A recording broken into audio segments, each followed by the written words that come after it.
Pretty sure that we are live. Thinking. Hello, hello, hello. Live. It looks like it's good. I believe so. Yes, it is happening. Look, for anyone that's tuning in a little bit later, I'm just figuring this shit out with going live, with announcing it ahead of time. And to be honest, a lot of times I don't even know. Hold on, let me make sure the right mic is plugged in. Oh, I have the wrong mic. Now the right mic is plugged in. Great. A lot of times I don't even know when or if I'll be able to go live. So yeah, so it's going to be kind of sporadic for a bit. Eventually, I'd like to get to a point where it's consistent every week, and I can have like set times or something like that. But I'm just going to start fucking talking, and we'll see who shows up, and if anyone wants to contribute, say what up in the chat. Oh, I'm gonna make sure the chat people can see, because last time I did this, I didn't overlay it so people couldn't see the people that were engaging in shit. So I'll do a little overlay. So if anyone's out there and wants to chat, we can have a little dialogue going. But it's Easter weekend coming up for those of you who celebrate. And those of you who don't celebrate, you can go get some fucking Easter eggs and shit. But I figured what I would do is I ran a poll this last week on like what topic I should do next. And it was, what capitalism really is, or the other one that didn't win is like bad movie takes with ChatGPT. I'm going to do those at some point. We're going to talk about them, make a video about them, something like that at some point. So, but for this week, I'm going to talk about like anti-wokeness. And I know it's one of those things that's been talked about for like fucking years and years and years. People have been like, there's a lot of well-publicized debates about like wokeness and being woke. And is it like a new religion? Is it like a, group think brain cult kind of thing? Or is it like a new social movement that's really important and really valuable? And then there's lots of socio-political tie-ins to the new one that everyone seems to be outraged about, which is DEI, it's just so funny that these culture war topics get exported around the world. So they like start on the college campuses in the US, and then they start to filter their way into the media. And then you have political and social commentators that inflame them even more.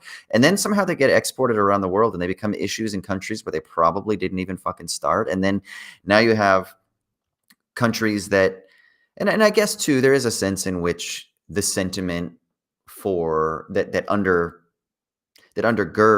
the concerns of both wokeness and anti-wokeness, which we'll talk about, that those sentiments do bubble under the surface, globally, but the package in which they're exported, like the very mediatized commentaries, you get fucking random people around the world that are like big Jordan Peterson fans, and he's very clearly speaking to a North American context, although there, of course, are universal global implications, of course, but the package of it is just so funny. And you start to realize that, well, we might not have a monoculture now. We definitely have a sort of increasingly singularized, mediatized,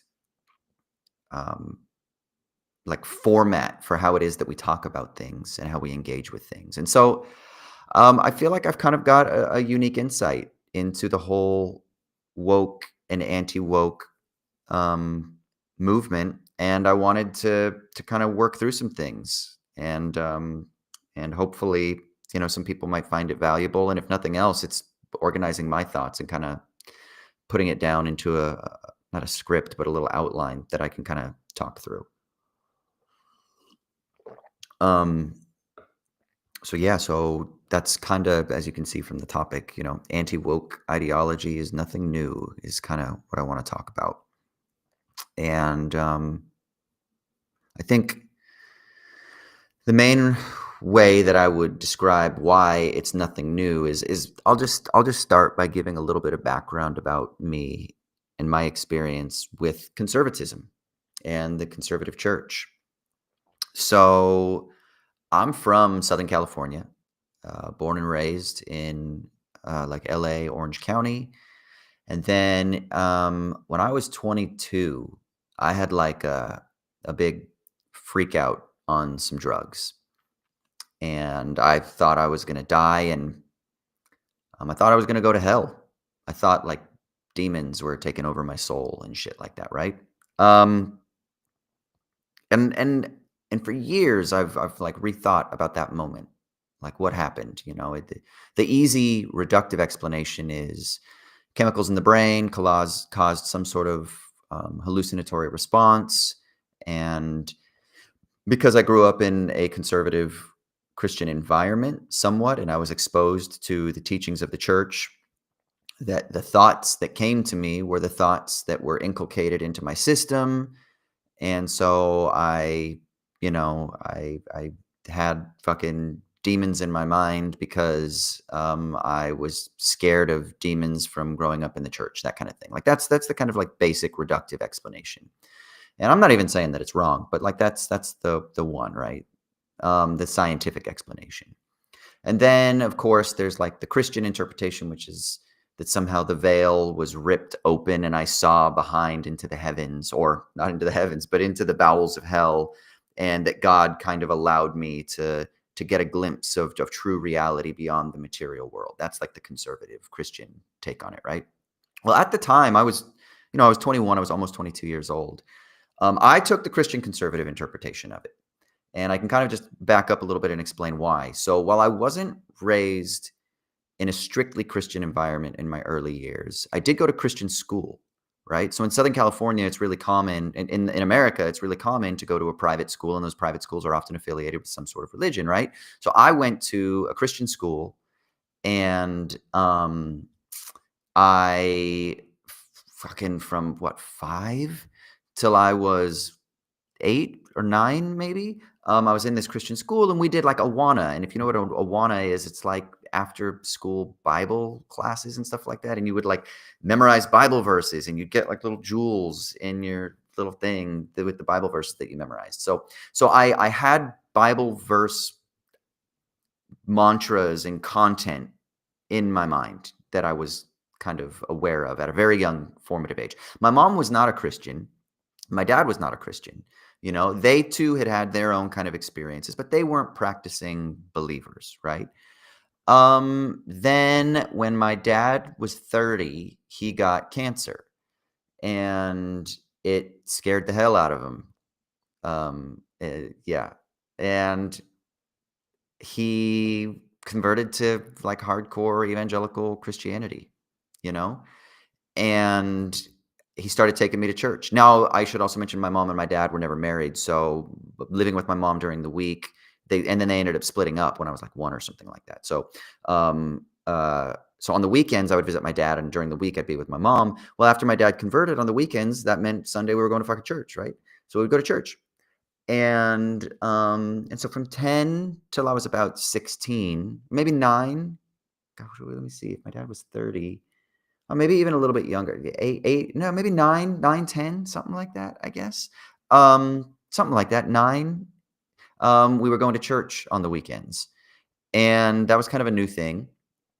And so, so then I got more of that like teaching, the inculcation hammered into my brains, right, on the weekends. But then during the week, I had a much more lax kind of take on things. And my mom is, super progressive, and like funny story, at the Christian school that I went to, my mom, they were telling us, I don't remember why even I had a teacher tell us this, but I had a teacher tell me that like, the Mexicans in the fields that were picking strawberries were lazy. And I got in the car after school and my mom picked me up and I was like, Mom, my teacher said this sort of thing. And turned the fucking car around and went back and yelled at my teacher and was basically like, "You have no idea how hard they work. You have no idea what hard work is, you privileged, entitled, yada, yada, yada." So my mom, she was woke in the fucking 80s or 90s. I guess that would have been the 90s. She was woke in the fucking 90s.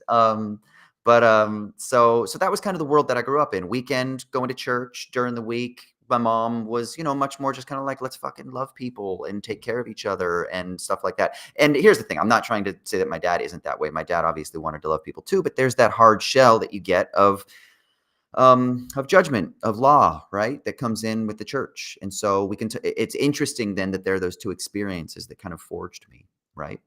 And it led to a little bit of tension between, like, obviously myself and my dad, my mom and my dad a little bit, but nothing bad. It was always, things were pretty fine. We got along pretty fine, and I kind of navigated through both of the worlds, and that's true. I did. I was able to be a chameleon. I was able to kind of be the church guy on the weekends, and then I was able to kind of be a little bit more loosey goosey when I wasn't there. And so it was a really interesting kind of formative experience to have, where I was like slipping between the two identities. But the reason I bring this up is because I've got a really kind of strong attachment then to Christian teaching, the Christian church, Christian ideas, Christian culture.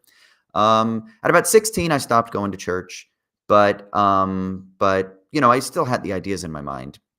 And of course, then when I had my big freak out on the drugs, and my interpretation of that event was that demons were taking over my soul, I went hardcore into the church. So I went hardcore into the church to the point where I was going to actually become a theologian.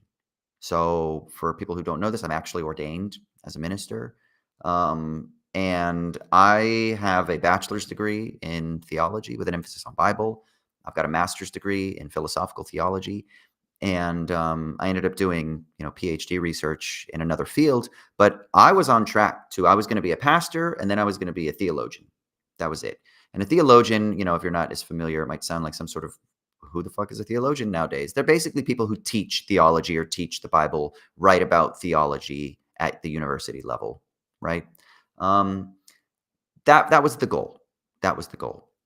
And then, of course, on from there have kind of expanded out and broadened kind of my intellectual scope, my spiritual scope, et cetera, et cetera. But I think it puts me in a really interesting, unique perspective, because I've gone through some interesting movements and moments in the conservative and Christian like landscape that I think have painted some interesting or that have exposed me to some interesting ways in which we can get some clarity on what's facing us now. Because I don't think what's facing us now with the kind of new emergent, the new right, with kind of anti-woke warriors, I don't think that it's actually anything new. And because of that, it doesn't frighten me. Like, I'm not panicked by it. Not in the sense that I don't think it's dangerous, or that I don't think that there are things that we need to be concerned about, but in the sense that I don't really think that there's much momentum there, because I know where it all comes from. I have a very strong sense in which I think I know where it comes from. And I want to talk a little bit about that, because I think when you understand something, then you can understand how to deal with it more. When you understand the core of something, the crux of something, the source of something, it also makes it less frightening and less scary. And I remember, so I started with Wisecrack in 2017, and the real kind of like woke flame war, culture war thing kind of like flared up shortly after, right? Probably around, like, what was it, 2018, 2019, 2020, somewhere in there. And I remember that there were some discussions that we were having at Wisecrack, and there was actually going to be a debate, and we recorded it. We recorded a debate, and it was going to be a debate on like Jordan Peterson. And remember that whole Zizek Peterson debate that they had, a few years back? Like, we were kind of going to try to piggyback off of that and bring it into this larger discussion. And I remember talking with, some people who weren't in the Wisecrack family, but who were close to the Wisecrack family. And they were kind of taking a position where they were like, I'm a former social justice warrior, And now I see what Jordan Peterson is talking about, and I get it. And I've been freed from the kind of brain cult and groupthink of social justice warriorism.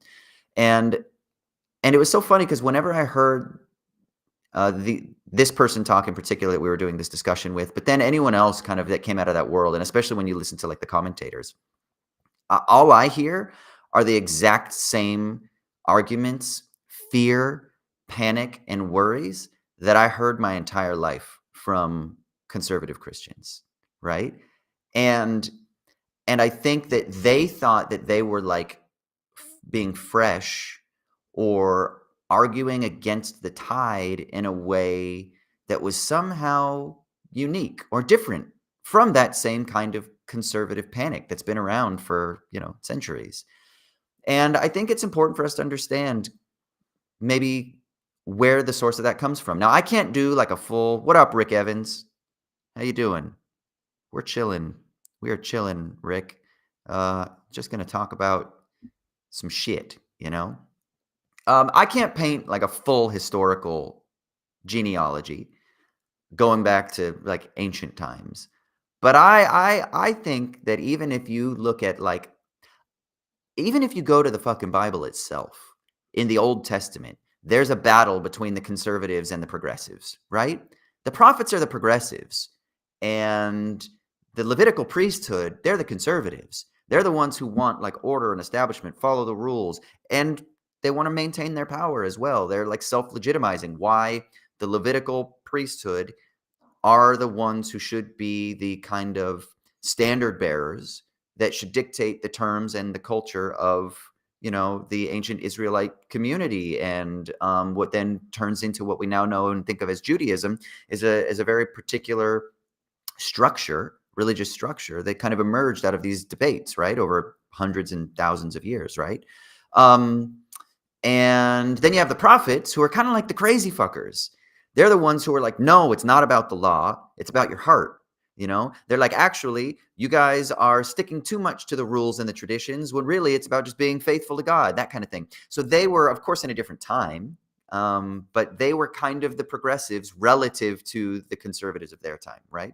Similar, then fast forward a couple thousand years. I mean, the whole idea of Jesus himself, I mean, he was a bit of a fucking, revolutionary progressive himself, right?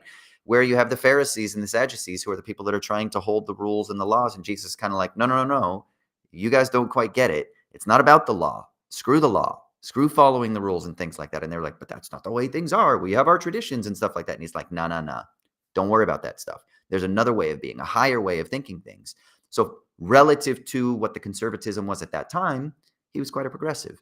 So there's a sense in which like the goalposts move, but there's always this similar sentiment that I think kind of cuts through all of these things. And so that's then 2,000 years ago. Let's fast forward to the beginning of the 1900s, the early 20th century. And I think that this will give us a really clear understanding of the situation that we're in now, and how we can then tie in how it is that what we're facing now with anti-woke panic and fears, or anti-woke sentiment, and how it's nothing new, but it's part of the same conservative panic that's been around for ages. And particularly, I think we can create a really tight genealogy that connects it from the early 20th century.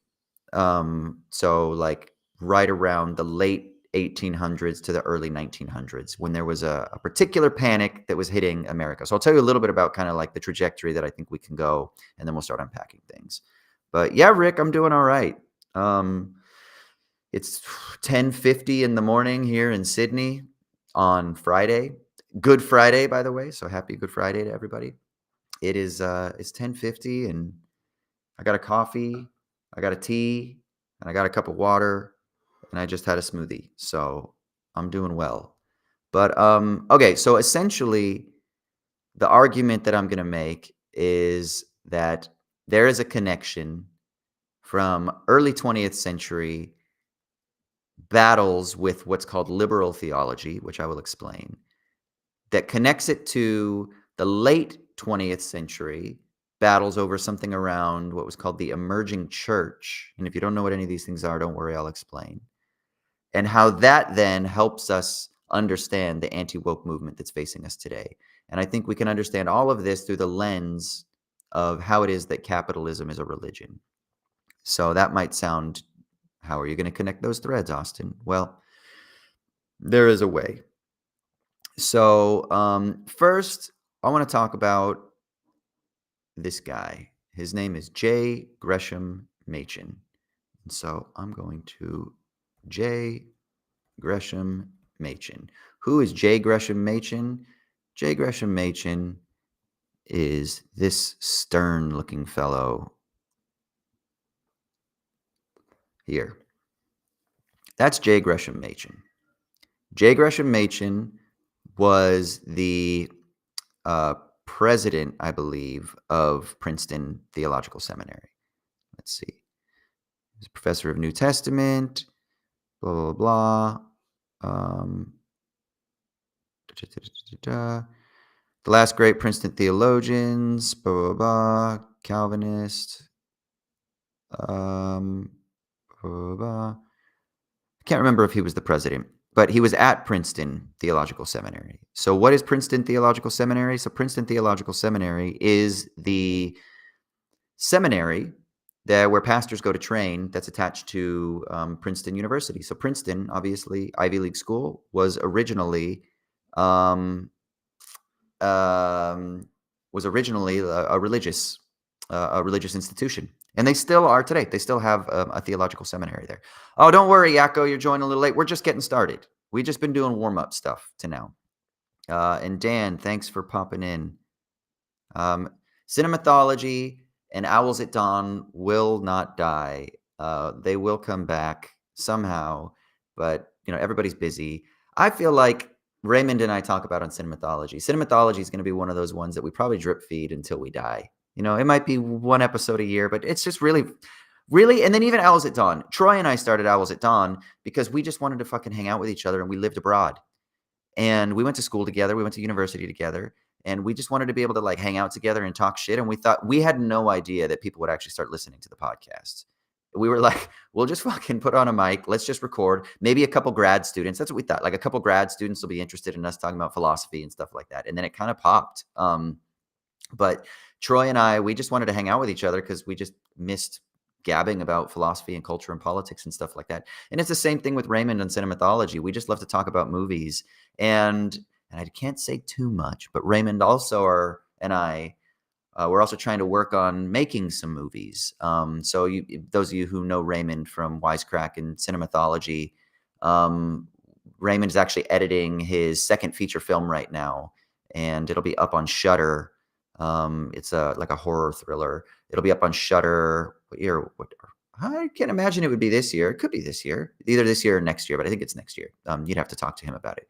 But so they're in post right now on that, and he's got a lot of other movies, and we're trying to figure some stuff out to get those made as well, hopefully in the next year. So I can't say anything because I don't really know much, but hopefully we can work together. So not only will we talk about movies, hopefully we can make some fucking movies.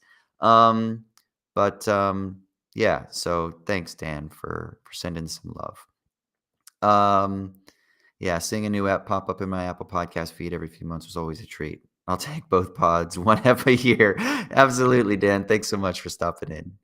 So let's get back to who this stern J. Gresham Machen fellow is. So Machen was a theologian at Princeton, and he was at the foregrounds of a big fight at the time that was called theological liberalism. So theological liberalism was essentially a movement within theology that challenged the conservative fundamental components of Christianity. So much so that you might have heard of the term fundamentalism. Well, Christian fundamentalism emerges out of these debates. So Christian fundamentalism is kind of invented in the 1800s, in the 19th century, right? The later 19th century. And the reason that Christian fundamentalism is invented is because it had some pushback from society that was kind of progressing in particular cultural ways. And it was impacting and influencing from conservatives' perspectives negatively upon the doctrines of theology within Christianity. So the fundamentalists come around and they say, no, these ideas, they're a little bit scary. We need to detail what are the fundamentals of Christianity. So they start making a list of things that are like non-negotiables, the fundamentals, right? Jesus is perfect, born without sin, the virgin birth. Jesus was a literal man, died and literally physically raised, yada, yada, yada. And it turns into this kind of like canonizing of a literal reading and a literal conception of Christianity, right? Fundamentalism is kind of what we think of now. When we think of evangelicalism, that kind of comes out of fundamentalism. There are reformed people who are fundamentalists, right? But it was essentially a response to, a reaction to societal progression that was moving in a particular way. That itself was a response to conservatism, right? So there's not like there's one that's the standard bearer and the other one is distancing from it. It's always been that they're fluid and moving relative to one another. Conservatism is a response to progressivism or to revolution. Sometimes that's why it's called like anti-revolutionary or reactionary, right? And then, of course, the progressive or liberal or the revolutionary component is always like a distancing from the kind of conservative idea. So they're moving fluidly in relation to one another. So Machen comes along and he writes a really influential book that is called Christianity and Liberalism. Let me find it. And these are some quotes from Christianity and Liberalism that I just wanted to read so you can get a gist over like what was he saying, right? And how does it have an impact over broader Western culture, particularly starting in America, but as we were saying at the top of the chat, how it gets exported around, right? So for these Christian conservatives, one of the things, the fundamentalists, one of the things that was so important for them was preserving a Christian culture. So much so that the kind of establishment of like Christian music and Christian subcultures and things like that as being like their own like little isolated cloisters separate from society also emerge out of this. Like you didn't have Christian music, you had music, and a lot of times there would be Christian themes because Christianity was much more spread out. Its sinews were much more spread out through culture during that time period. But once they started to feel that threat, they thought that they maybe had to silo themselves and protect themselves. So they also started having like schools that were Christian schools that were separate from the public school system environment. And then, of course, the public system environment wanted to separate, church and state a little bit more. So again, they're moving fluidly with each other. So this is kind of how they inform each other. But here are some quotes from Christianity and Liberalism that I think can really illuminate kind of the starting point of this, some of the underlying concerns, and how things have progressed to where we are today. So here's some quotes from Christianity and Liberalism. Place the lives of children in their formative years, despite the convictions of their parents, under the intimate control of experts appointed by the state, force them to attend schools where the higher aspirations of humanity are crushed out and where the mind is filled with the materialism of the day, and it is difficult to see how even the remnants of liberty can subsist. This is a perfect quote to show us that fear that Christians have, that fear that conservatives have, that the quote-unquote supposed experts that are appointed by the state, that they're the ones who are actually a threat to liberty, right? Not just their souls, but they're conflating. He's conflating here the health of their spiritual soul and freedom. And this is a really kind of important conflation because what it does is it really shows us how it is that conservatism in the United States today and Christianity in its evangelical fundamentalist form have always been about a culture war. It's always been about preserving a certain type of Christian culture for, in their minds, the protection of the generations, right? So he's basically arguing in this quote here, if you place the lives of children when they're most formative, when they're most impressionable, if you put them despite the convictions of their parents, right? Their parents might not want that. Their parents might want to instill in them Christian values, Christian principles, yada, yada, yada. But if you take those children and you steal them away from the parents, I mean, that's the sense I get here, this fear, right? It's like you're taking them despite what their parents want for them, and their parents know best, right? If you take them and you put them under the intimate control of experts, right? So there's a proximity, a closeness there. Again, this is like a fear. There's an intimacy there, and it doesn't mean like in like a sexual sense or anything like that. Although I would not be surprised if that if someone would read that today and be panicked that like, they're gonna turn the kids gay or whatever the fuck the panics are, that people are always freaked out about. They're gonna like talk about like, oh, the trans panic, the DEI panic. It all kind of fits under this concern about like an intimate control of experts appointed by the state. You can almost feel the air quotes, even though they're not there. So they're appointed by the state. Force them. Again, there's no freedom. It's a forcing, right? Force them to attend schools where the higher aspirations of humanity are crushed out. So they're turning them into animals. The higher aspirations of humanity are crushed out under these conditions. And where the mind is filled with the materialism of the day. So what does that mean? It's not philosophical materialism. The materialism of the day is they're not concerned with the higher principles, right? They're not concerned with the higher truths of reality. It's so good. Matthew just said, does the rhetoric ever change? Right? That's the right? No. That's why, I mean, not to fucking give up the game. That's why everything that's facing us now with this anti-woke panic, it's the same thing. Yes, Rick, schools are giving kids sex change operations. Yeah, how dare these fucking intimate manipulators who are controlling our children. The panic is there, but you can feel the fear that's already being spread in these quotes. Let's just read a couple more quotes. This is an important one just so we can be like, hey, this is an indissoluble, this is a non-negotiable doctrine. Christ died. That is history. Christ died for our sins. That is doctrine.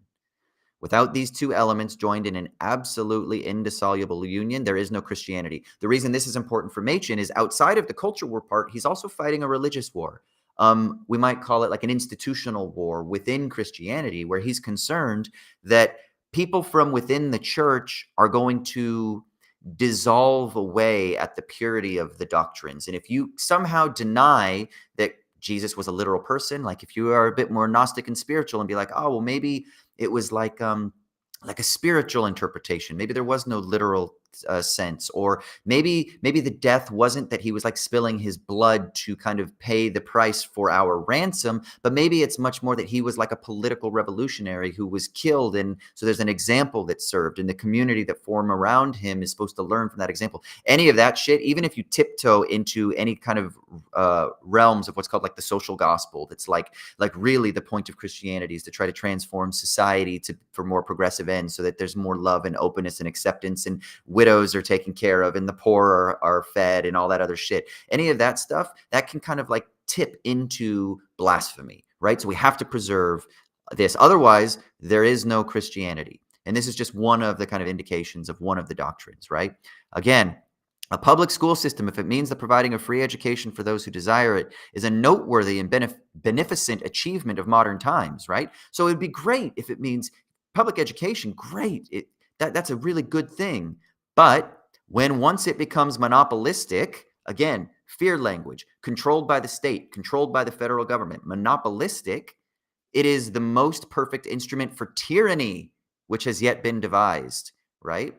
Freedom of thought in the Middle Ages was combated by the Inquisition, but the modern method is far more effective. This is actually a really brilliant quote for a couple of reasons, because it almost seems similar to something that like Michel Foucault would say, right?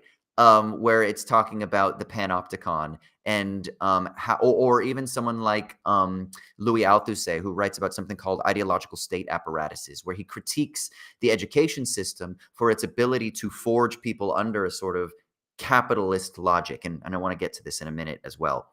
But it's important to see here that he's, in a way, he's not wrong, right? There is a sense in which tyranny and monopoly and like a single homogenous way of kind of disseminating information and dictating information is absolutely a terrible instrument, possibly for tyranny.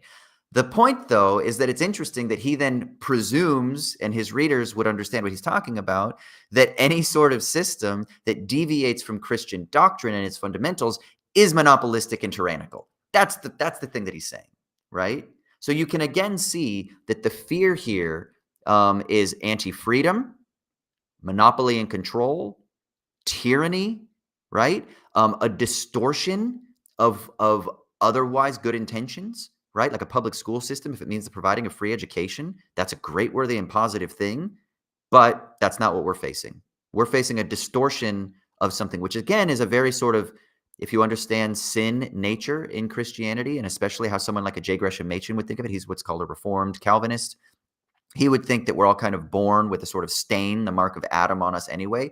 The language that they use is called like total depravity. Human beings are depraved. So this idea of like a distortion of an otherwise good sentiment is a very sort of popular way of thinking about how it is that secular society, quote unquote, is a deviation from and a fall from the pure light of spirituality or Christian sentiment. So it's really interesting to see that. So I think we get the idea, right? Let's see if there's anything else here. It's usually considered practical to examine things. Yeah, sure. I think that gives us a good sense of things. Okay, so that's what year is Christianity and liberalism? Christianity and liberalism is early 19th. I want to say like fucking 1920 or something like that.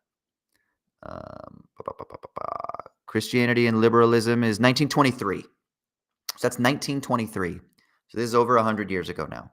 Okay, and exactly as Matthew said earlier, Rodert, does the rhetoric ever change? Yeah, it doesn't look like it. Schools are giving kids sex changes. That's what Trump has boldly claimed in several of his rallies. Oh, this is why when these people come up, it's so strange to me. Now you can see why Christians would latch onto this, right? Because Christians have been sharing this type of rhetoric internally in the churches, within their small groups, at Sunday brunches, whatever, through their songs. They've been doing that forever, right? They've been sharing that for a long, long, long time, right? What is this?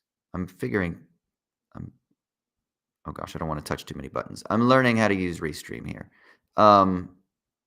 Okay. But yeah, it's the same rhetoric that Christians have been using forever. And Trump and the Trump campaign have latched onto that because they know that it's going to give them a lot of momentum. So Yako, expose people to ideas enough and they start to believe them on either side. Critical thinking is most important. Yeah. You know what's so interesting? Okay, so one of the things that I love that my dad always taught me, remember my dad is the kind of more conservative Christian one of the two of my parents, is he always used to say, think critically. And he meant that from the perspective of challenge the dominant cultural ideas, kind of the way that like J. Gresham Machen would say. But it didn't rebound back onto the Christian, the kind of Christian worldview itself. That was always accepted as dogma. And it's kind of similar to this quote here that Machen says right here. Christ died, that's history. Christ died for our sins, that's doctrine. So it has to be that doctrine is super, super important, that dogma, that the worldview is central, that is committed to, right? So, okay, so that's Machen.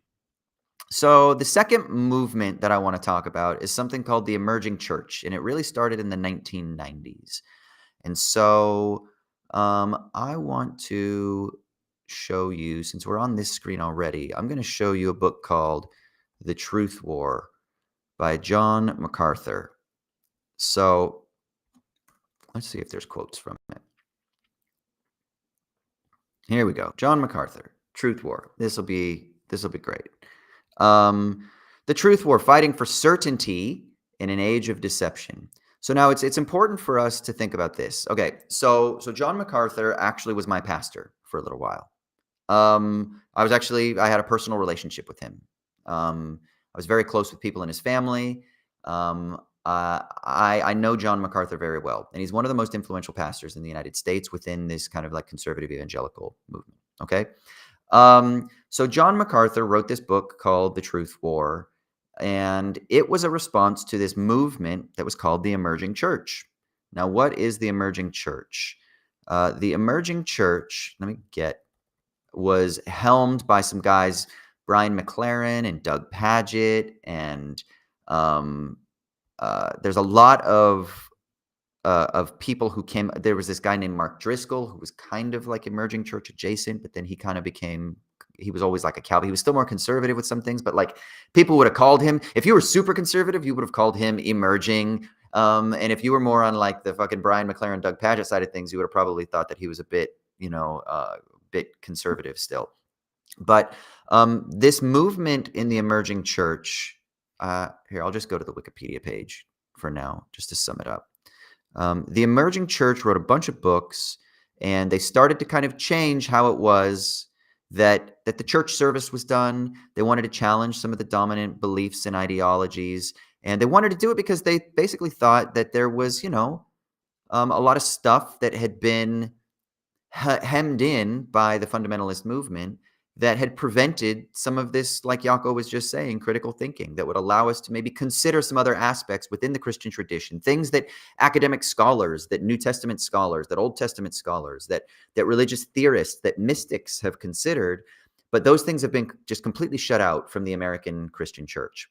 And so the emerging church wanted to kind of say, wait, there's like good stuff there, and maybe it actually is a good idea for us to care about the poor and to center that. And not that conservative Christians also wouldn't pay lip service to that as well and say, no, we need to take care of the poor, but they wouldn't center that. For them, it's important to make sure that you don't center the work-based side of things, the works side of things, the doing of things, but it's more about your internal condition, right?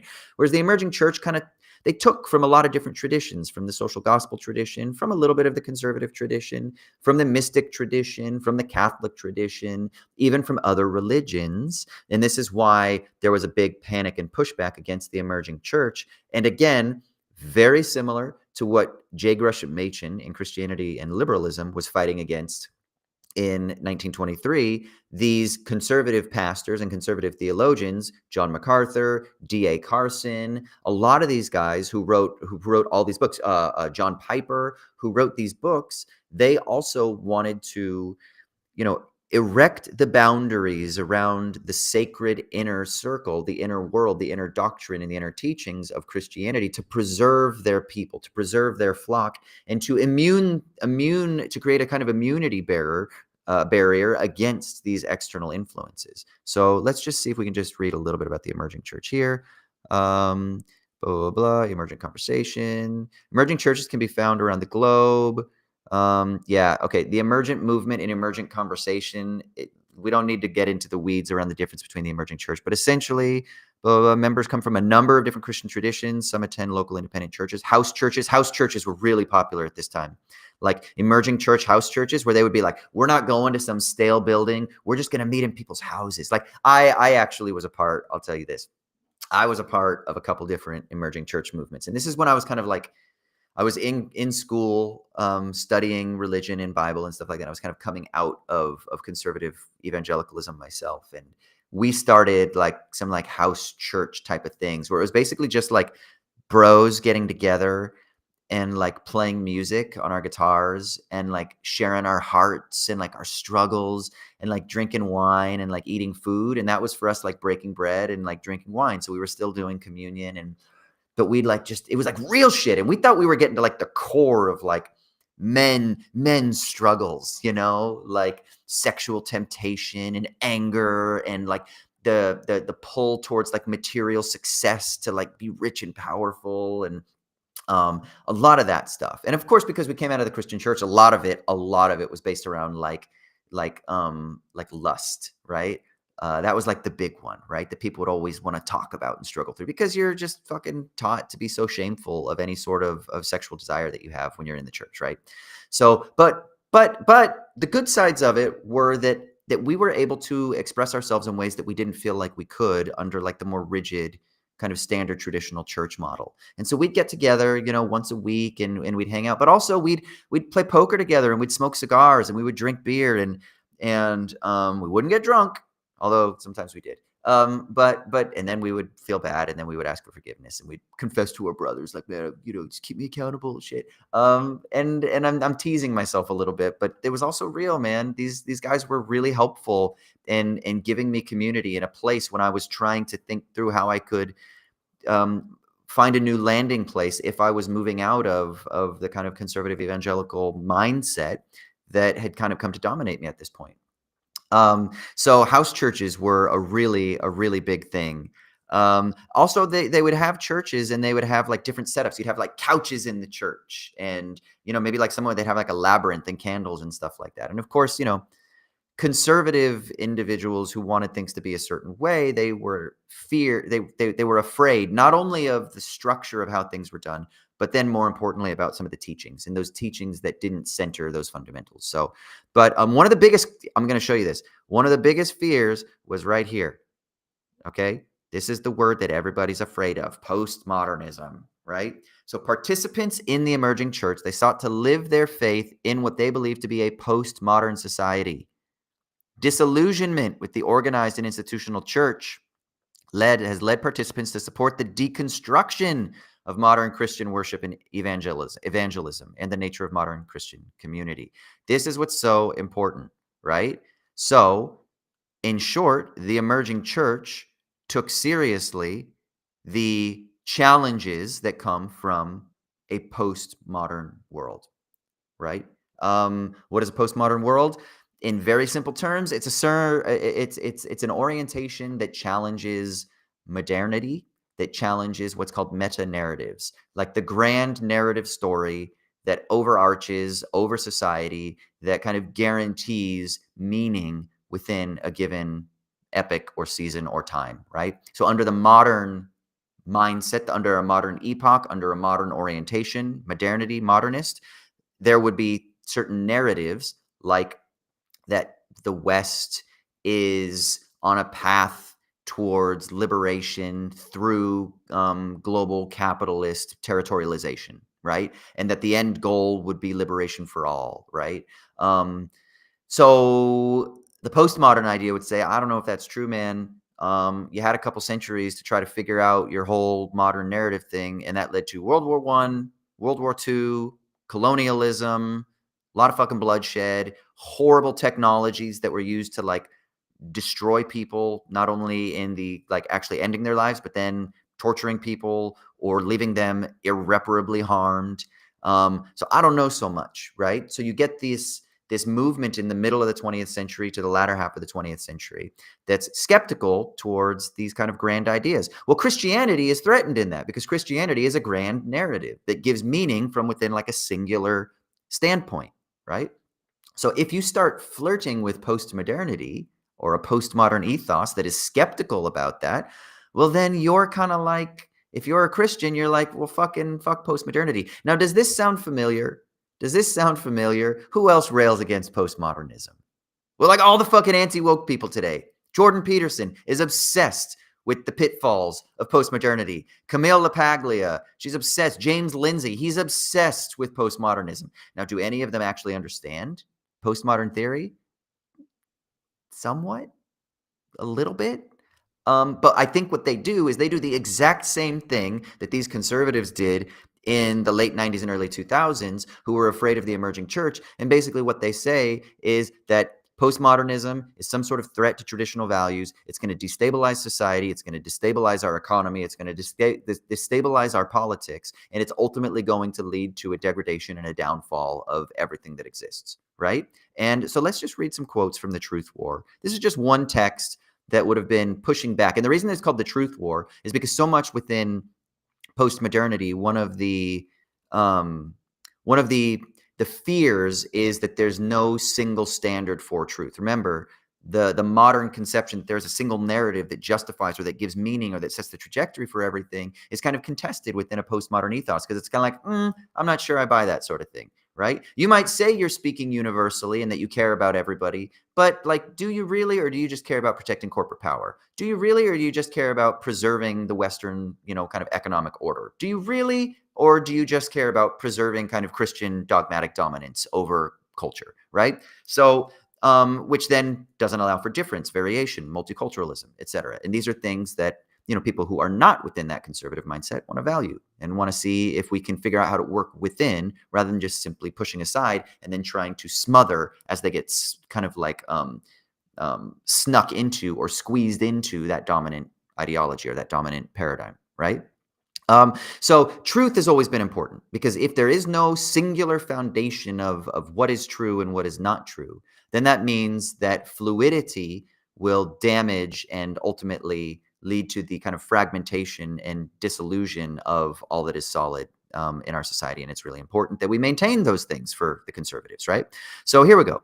The truth war, the battle over truth, you know? And oh, last thing I'll say is this also fits so much into kind of like what certain people like Jordan Peterson fight about, where it's like relativism, right? Like what's right for you is right for you, what's right for them is right for them. They kind of conflate it and they say that's what postmodern is. Postmodernism celebrates the fact that there is no truth and it's whatever you want to believe. And you can call yourself whatever gender pronoun that you want, but that's not true because there's truth.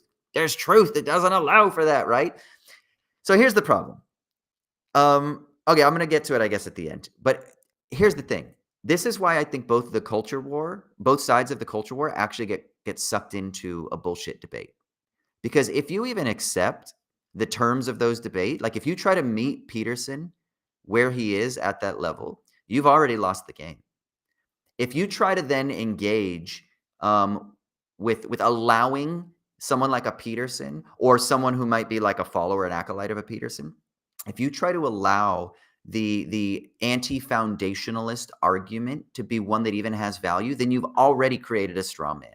Because postmodern theory and the concerns that come out of post-coloniality and the concerns that come from a critique of capitalist political economy are not reducible to, hey, there's no fucking rules, it's free for all, it's chaos. But that's what they say, because that's how you create fear and panic. And if you meet them at that level, you're never going to actually be able to get anywhere, which is why it's so hard, which is why these conversations end up in just fucking shouting matches or people talking past each other or like people just building straw men and then acting like they're victors. And then, of course, the people in their silos or their echo chambers are the ones who are like, oh, they slayed somebody. You know, you watch a fucking YouTube video and it's like Jordan Peterson destroys woke idiots. Or on the opposing side, like, I don't know, some sort of progressive commentator destroys Jordan Peterson. All that is taking place at this level where it's just noise, noise, noise, noise, noise. And I think that there's got to be a deeper way that we can engage actually at this level that doesn't allow the culture war to just continue to persist and be inflamed, right? And that's really what I ultimately hope that we can get to. So this is why it's important for us to understand what these people think, what they believe, why they believe it, how they believe it. And then we can understand, I think, how to better approach the issues. Okay, so John MacArthur, Truth War. A similar attitude causes some people to spurn the use of commentaries and similar resources for their Bible study, as if their own uninformed first impression is just as good as careful study using reference tools. Again, don't just think that you can pick up the Bible and understand what it means. You must read commentaries and listen to the authorities. Tradition, tradition, tradition. It is becoming more and more common all the time to hear people say, I don't read commentaries and books about the Bible. I limit my study to the Bible itself. That may sound very pious, but isn't it actually presumptuous? Are the written legacies of godly men of no value to us? Can someone who ignores the study aids understand the Bible just as well as someone who is familiar with the scholarship of other godly teachers and pastors? Now, there's obviously truth in this. Absolutely. The truth in this is that, yeah, there are experts. And we should be listening to people who study and who understand research and who have spent years and years and years and years. But what he's saying here is also like, we need to make sure that you don't just think that you can have a different interpretation that goes outside of the fundamental interpretations that have been canonized and that are set in stone, right? So it's important to like read through the lines here because there's something that he's trying to say and that a lot of conservatives are trying to say about how it is that you're allowed to think critically. And this goes back to Jaco's point, right? Critical thinking. You're only allowed to think critically up to a point, up to a limit within the received and established pre-existing traditional interpretation. We got a couple new people. What up, Abdul? What up, Paris Dubert? Hello, hello, all. Welcome. We're just talking about the emerging church right now and how it helps us understand anti-woke rhetoric. Oh, we got it in Spanish. Love it. Truth exists outside of us and remains the same regardless of how we may perceive it. Truth, by definition, is as fixed and constant as God is immutable. That is because truth is real, what Francis Schaeffer called true truth, is the unchanged and unchanging expression of who God is. It is not our own personal and arbitrary interpretation of reality. That is fucking so important. That is so important. True truth. And it is part of God as an expression of his reality. So here's the thing. If you challenge received truth from their perspective, you are impugning the very character of God and reality itself. This is metaphysical, guys. So when you find people who are debating in the culture war level, like a Ben Shapiro about like biological sex, and he's trying to bring us back to how it's actually rooted in true science.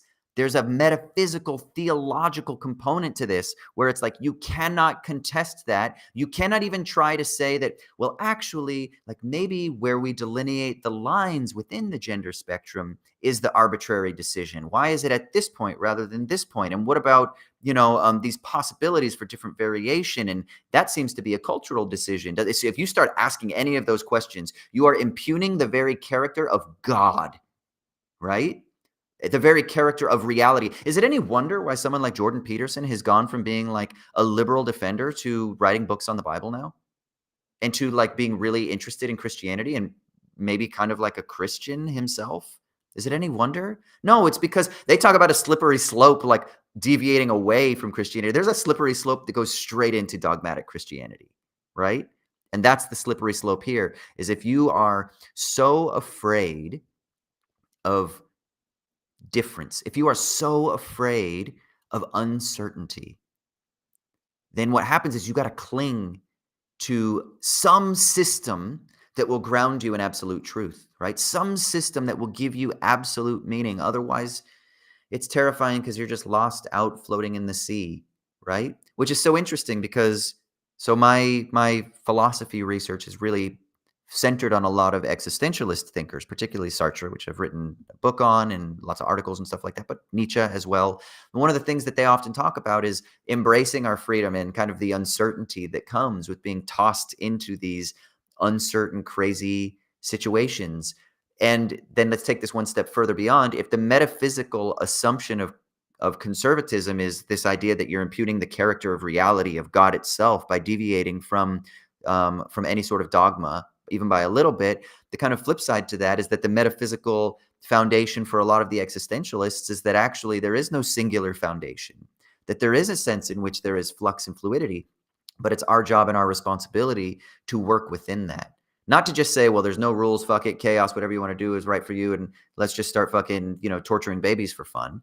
No, of course not. That's just a straw man that someone will use to scare you because they're not capable of holding the tension that we should be comfortable with holding around disorientation, around uncertainty, around fear and confusion. It's okay to feel those things without having to rush towards closing them off and holding onto some sort of like fixed foundation, you know? Let's read a couple more quotes and then we'll go to kind of like the last point, which is today. Oh, well, they're Spanish. Okay, that's enough.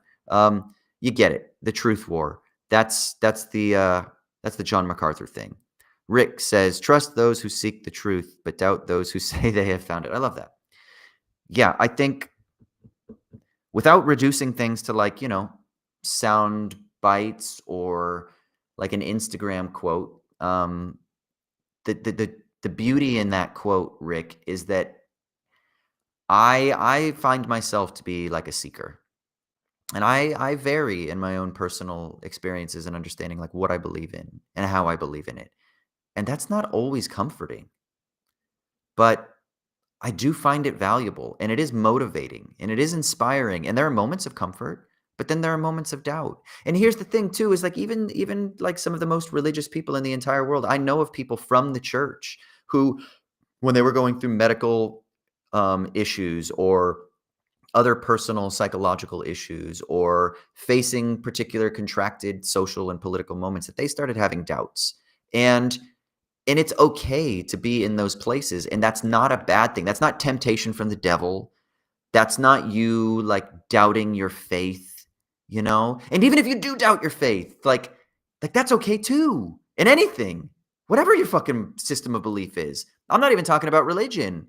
Like, if you believe one sort of particular political ideology and then you kind of switch to another, that's okay. Or if you're questioning it, God, I used to really think the Democrats were kind of like fighting for the people. Now I'm not so sure. That's okay to be there because productivity, critical thinking, insight, wisdom, those things come from those in-between moments, not when you're stuck and solid and just drinking the Kool-Aid on whatever fucking firm position that you have. I will say, as a matter of fact, I'm in the middle of writing a book kind of on something about a similar topic on this. So I'm talking with a publisher right now, and it's a popular book. It's not an academic book, and it's meant for people who are kind of going through those points in their lives, the points where we're unsure about what to believe and how to think and how to feel. Maybe you go through like a shock in life, a health scare, a personal scare. Maybe you have some sort of existential crisis, a midlife crisis. Maybe you're having a quarter life crisis. Maybe you're in the trenches, of things. And I'm writing this book that is kind of, philosophy meets self-help, but that I don't want to just kind of reduce to just like something that's banal self-help, because I really want to draw from some wisdom of philosophy, but also my experience going through therapy and narrative therapy, and some other elements that I want to bring together and talk about how it is that we can use those moments productively to help us, navigate through life's challenges. Not solve the problems. Sometimes we solve them. Most of the time we don't. Most of the time we just got to kind of like figure out how to work through them. And so I'll keep y'all posted on what happens with that book. So, but yeah, Matthew, getting some Conclave vibes, both the movie and the Show Me the Meaning episode. Yeah, check out the Show Me the Meaning episode where we talk about Conclave. I think it's a brilliant fucking movie. Love that fucking movie. Check that out. Look, I don't want to go too long, so I'm going to talk about one last thing, which is now I'm going to talk about kind of the anti-woke movement today. So, look, we probably don't need to talk about it to death. I'm probably preaching to the choir in so many instances here. The point in this isn't to just kind of like, again, have our own little echo chamber where we can just all pat each other on the back and be like, yeah, we've got the truth. They're the fucking idiots. The point is, I want us to move beyond even thinking in that way. We've got the truth and they're the idiots. I want to go to a level deeper than that, because that's really where the culture war takes place, right? Us versus them. We're the smart ones. We've got the knowledge. We've got the truth. You're the fucking idiots. And it happens on both sides, right? Like that's the whole point of like progressive commentary, which I love as well. I love a Jon Stewart, John Oliver episode, as much as the next person. But nevertheless, I don't think it's good for us to stay at this level where we're just like tossing grenades over the fence back and forth at each other. I've got the truth. You're a fucking idiot. You're not smart. You're a dummy. Wow, look at you, you fucking clowns. I just don't think that that's good at any level of human discourse. And this is where I may get a little bit cheesy. I don't think it's good for our souls. Maybe we don't have souls. I don't think it's good for our spirits. I don't think it's good for our hearts. I don't think it's good for our emotions. I don't think it's good for our development as human beings. I think that when we engage at that level constantly, not that you can't throw zingers every once in a while, but if that's the dominant form of discourse is, I think it rots us. And that, I think, is damaging to us as individuals. I think it hurts us as a society.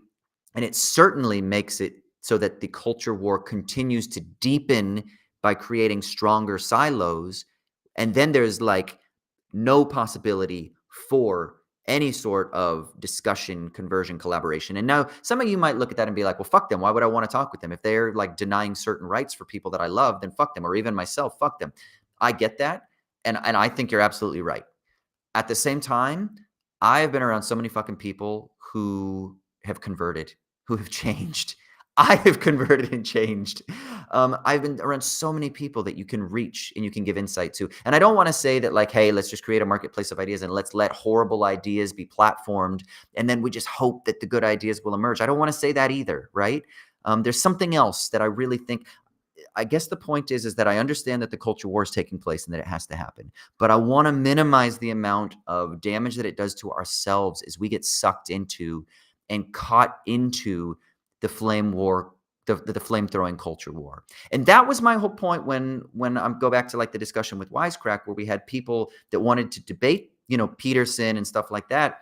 They were accepting the culture war, and they were accepting that like, okay, well, social justice warriors are over here, and the only way to combat them is by going to this other extreme. And they wanted to then like use the language of Peterson and stuff like that as a sort of antidote, and to then try to like reclaim something. But nevertheless, all they did was push the culture war forward. And all they did was create more resentment within their own heart. And all they did was create a more sense in which they were like patting themselves on the back, where they were the pious ones. The anti-woke people are the pious ones. No, the woke people, they're the pious ones. You're pious. It's just a fucking religious war that's no different from my perspective at like a macro level than Presbyterians fighting with Baptists and Christians fighting with Muslims and fucking Reform Jews fighting with Orthodox Jews. It's no different than dogmatic communities just fucking throwing grenades over at each other. And I just don't think that that's the best for us as human beings. Yakko coming in. I don't like social media for that comparison. I think if people actually engage deeper on a deeper level, they would realize that others are not as bad as they think. Listen, okay, I'm going to be honest. How can people say they want it? Yeah. Okay, Yakko. I had a conversation with a buddy of mine once, and that's okay. Yakko can't type. Don't worry. I got what you're saying. I had a conversation with a buddy of mine who was a Christian guy once, and we were talking, and I basically told him, I was like, dude, and this was about capitalism. He was like super like pro capitalism or whatever, whatever, whatever. And I was like, dude, at the end of the day, like, I think we want something similar, right? Like, he was married and, he wanted to, like, build a life with his wife and stuff like that. And I was like, "Don't you wanna just you just wanna love your wife and build a home and have a career that's meaningful and find your purpose in the world and be able to." He was like a rock climber and really super physically active and stuff like that and trained in mixed martial arts and stuff. And I was like, "And you want the opportunities to be able to do these things that you love." I was like, "That too, that too." And that the Christian church are best conduits for realizing those things. Remember what I said is I was like, "Okay, man, you wanna love your wife. What do you do to love your wife? I don't know, you might buy her flowers." Okay, so you have to engage in commerce in order to demonstrate your love to her? And then I might be like, "Okay, well, great. Well, maybe you're like, well, it's not about the gift. It's not about the material expression. I wanna do something that comes from the heart." So you might, like, write her a song or write her some poetry or write her a beautiful letter, or you might dedicate time that you wanna just spend where it's just the 2 of you or something like that, and you wanna demonstrate that. Well, great. Well, how are you gonna do that? Well, you gotta pay for electricity. You gotta be paying for rent. You gotta live in a world in which, it's really difficult to just communicate with someone immediately. All of these things are mediated through a consumer capitalist logic. And I said, what I want is I want us to be able to live in a world where we don't have to be able to relate to each other, where we don't have to always and only as the only choice, where we don't have to communicate with each other and relate to each other as mediated by consumer objects, right? And he was like, "Yeah, that sounds fucking great." And I was like, "Yeah." But then he was like, "But how do we get there? That's not the world we live in, blah, blah, blah." And then I was like, "Okay." So then the conversation devolved, but there was that moment where it was like, "Yeah, wouldn't you want that?" So this is maybe where I think it's important for us to be a bit idealistic or to have the audacity to fucking believe in and imagine a world that is other than the one that has currently been constructed, because the world has been constructed in a particular way. It's not necessary that it is this way, right? And so I think that's extremely important for us to have that capacity to do that. All right, that was a bit of a tangent there. Um, yeah, I agree with you, Rick. In the end, the ongoing culture war is merely a distraction to keep people from talking about class differences. Yeah, you can't talk about there is no fucking class differences. There's no class war. There's no class exploitation. People don't want to talk about that shit, right? The best you can do is talk about like the 1%, but even then it's like, but they're the bad capitalists, right? Right. You can't really talk about, well, maybe the system of capitalism is fundamentally exploitative anyway. And you know what? There was the poll question that I asked, like what capitalism really is. I've got a second book. This isn't my book that I was just talking about before, but the popular book. This is an academic book that's coming out based on, well, I don't know if it's coming out. It's with a publisher right now that's being reviewed. And it's on like my sort of recent research in finance theory and capitalism and political economy. And I developed basically a new theory of how it is that we can understand capitalism and how it functions, especially under like finance capitalism. So I'll keep y'all posted on that, and I'll do a video in the future on like on distilling some of those ideas so we can think about capitalism and how it functions and how it does have a fundamentally exploitative component to it, right? Or is fundamentally exploitative, we might say. But I think we can make that critique without falling into certain dogmatic ditches as well. So we'll talk about that in the future. But okay, so the last thing that I want to say is, so we've got this anti-woke movement today. I think that we need to think of this anti-woke movement today as being no different than those previous points that I talked about. The kind of conservative pushback against the emerging church movement and the conservative pushback against theological liberalism in the early 20th century. It has the same form. They say the same thing. There's still this sense in which there's a purity of people that are trying to protect themselves against the corrupt, right? Um, there is a fear that like postmodernism is going to threaten truth and like singular foundations. And they tend to think of everything too in terms of worldviews. And I think this is important for us to understand. Whenever people start talking about worldviews as being absolute, or singular or homogenous, our antennas should be up, because worldviews, like, people do have dogmatic worldviews, but I think so much of the pushback against conservatism is precisely challenging or deconstructing or confronting the very idea of the necessity and sufficiency of singular worldviews themselves. And that's a really, I think, valuable pursuit, because again, that puts us in that place of uncertainty. Because if there's not like a single sort of like North Star that is guiding everything you do, then you kind of might not know what to do and you might not have answers. And I think that that's what certain lefty types might find value in. And of course, conservative types would find to be extremely detrimental and threatening, right? Um, so yeah, the last thing I want to say is, I mean, I think that's good. I think we can finish up there. I was going to try to talk about how it is that we can think of capitalist culture as religion, and talk about like Walter Benjamin a bit, and maybe, you know what? That's the last thing I will do. I will, just a tiny, tiny, tiny, tiny bit. I will. Okay, so Walter Benjamin, now he's writing this in 1921. Writes something called Capitalism and Religion, and I'm just going to read. It's very short, this little section here, but this is what he says right here. Blah, blah, blah, blah. A religion may be discerned in capitalism. That is to say, capitalism serves essentially to allay the same anxieties, torments, and disturbances to which the so-called religions offered answers. That's huge. Capitalism serves to essentially allay the same anxieties, torments, and disturbances to which the religions offered answers. Again, same thing. Fear, anxiety, uncertainty, threats from outside, not sure if there's going to be an economic collapse, a political collapse, a social collapse, pandemics, war, whatever. Those things are all terrifying.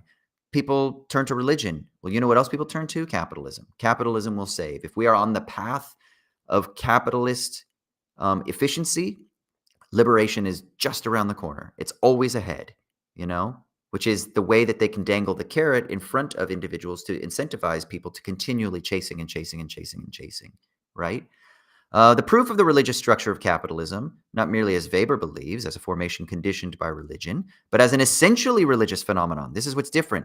So capitalism is essentially religious for Benjamin, would still lead even today to the folly of an endless universal polemic. We cannot draw close the net in which we are caught. Later on, however, we shall be able to gain an overview of it.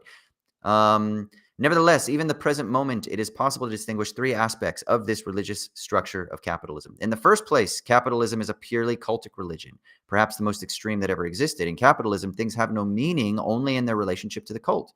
Capitalism has no specific body of dogma, no theology. It is from the point of view that utilitarianism acquires its religious overtones. This concretization of cult is connected with a second feature of capitalism, the permanence of the cult. There are no weekdays. There's no day off, right? It's constant. And third, the cult makes guilt pervasive. This is okay. So these 3 points. Capitalism is cultic, capitalism is constant, and capitalism creates guilt. Absolutely. If you're not successful, it's your fault. So you have to work harder. Otherwise, you're the one that's to blame. So feel guilty about that. Yeah. There is absolutely a cultic element. I mean, just look at the kind of contemporary Trumpian moment. We look up to Trump, or forget that, look up to fucking Biden, look up to Obama. Over in France, look up at Macron, or look at fucking Elon Musk. You got Bezos, you got Steve Jobs. There are these people who are these figureheads, who are these cult leaders that have the status of a type of God type of figure that people look up to in worship, right? And even if it's not worship in the explicit sense that we think of, like bowing down and stuff like that, there's a sense in which it does incept into our brains and into our hearts and into our feelings that affects our motion, that keeps us on the treadmill fucking running after supposed liberation or happiness or whatever that's being promised to us under the capitalist paradigm, right? I don't want to go too far and read too much here, but capitalism has developed as a parasite of Christianity in the West, until it reached the point where Christianity's history is essentially that of its parasite, that is to say, of capitalism. Okay, we'll stop here. I think tying it all together, the way that it works is this. The contemporary anti-woke movement is a particular religious reaction to difference, variation, new voices that are emerging that are asking to be validated, franchised, um, destigmatized. But the pushback against them is because those voices don't fit within the dominant paradigm, within the dominant motif of what is true, of what is real, of what is rational according to a religious dogma. And it is the exact same fear, panic, anxiety, worry, concern, uncertainty that has afflicted Western culture since at least, let's say, because that's what we were talking about, since at least the beginning of the 20th century, the end of the 19th century, when Christian fundamentalism rallied the troops around to fight against possible progressivism that was emerging, right? So that's the story. That's where we're at. I think the value in understanding this is it can help us then get a beat on precisely who these people are and where their fear is coming from. And then here's the other thing, not to pity people, but to understand, like, yeah, I get it, Jordan Peterson. I get it. And maybe those guys are too far gone.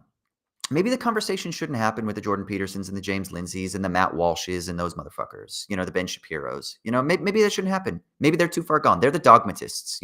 Maybe we can learn to kind of cut them out. But you know where the fight can still be had? It's with the next generation. It's with young people.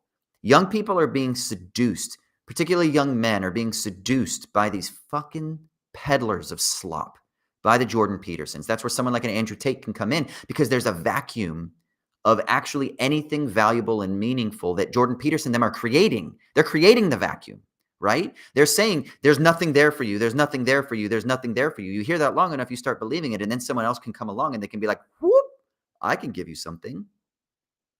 That's seductive as fuck. That's gross as fuck. And that's what these guys are doing. They're slop peddlers. They're grifters that are trying to capitalize both metaphorically and literally on the weaknesses of people that are being inflamed by these new priests of the anti-woke order, rather than recognizing, hey, we live in fraught times. Things are tough and things are fucking hard and things are uncertain. They will continue to be. And yes, we can level a structural critique of these larger systems of consumerism, of the capitalist mode of production, of corporate, robber barons and the rentier class, of global capitalist exploitation, of global cabals that are kind of like working together to try to preserve the order as it is to line the pockets of the already wealthy. If we need to be able to have those critiques and how that's filtering down into the fragmentation within society. But we need to be able to do it at a level where we can then try to say, but there's another way for us to navigate through those anxieties and those pressures without just holding on to some sort of other dogma. Let's move away from the dogmatic responses. Let's not give ourselves over to dogmatic solutions. And let's try to figure out how we can productively work through things together, And I think that's the hard question to ask because people are afraid of doing that because it's hard and it's not easy and there's no immediate solution. And if anything that we know about today is nobody's happy with hard work or immediate solutions. And that's the irony of this. People like Jordan Peterson and them, they always want to talk about fucking hard work and da, da, da. But it's not. You're just taking the easy road, bro. You and your cronies, you're taking the easy road. It's not hard work. It's accepting the paradigm that's already been fed to you. And then you're like selling that back to other people, guilting them, shaming them, and then selling them on some sort of alternative over here because you're basically telling them that they have no place in the world, which is just the religious narrative of saying like, hey, the world is never going to offer you any answers. Come accept, the dogma of the church. So I think that maybe the debate shouldn't happen at that level with those individuals, but that there are still people out there that we can reach, that we can talk to, that we can engage with, and that we can listen to their fears and their worries and their anxieties. I get it. It's fucking tough to survive in 2025.